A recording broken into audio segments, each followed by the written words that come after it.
Well, you're right that it has stalled, but the peace talks or the consultations which occurred in December in Stockholm were never really about making a broad peace. They were simply about getting the two sides talking and hopefully opening up access to Hodeidah port, which was all important for reaching the millions of people in Yemen who are in need of humanitarian assistance.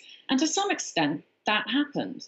The problem is it's very difficult to build on and to roll that out because the Stockholm Agreement was so thin on detail. And now we're coming to the difficult bit of having to interpret who are the local forces who are going to take over the port when both sides withdraw as they promised to.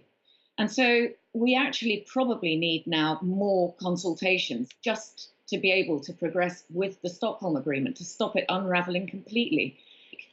Back in December, you had a sense, Elizabeth, that there was this pressure on both sides, particularly on the Saudi-led coalition. Has that pressure subsided?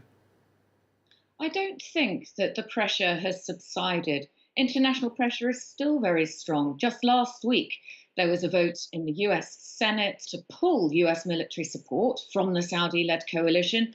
And yesterday, there was a letter from five political parties in the United Kingdom asking the United Kingdom government to withdraw the sale of weapons to Saudi Arabia. And we've had several European countries, most importantly Germany, say that they will not sell weapons to Saudi Arabia. There's a lot of pressure on Saudi to end this conflict in Yemen. The problem is it's not just about Saudi.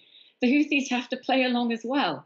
And right now, neither side really seems to be fulfilling its commitment. And it's hard to see how to get around that unless we get them to the negotiating table again.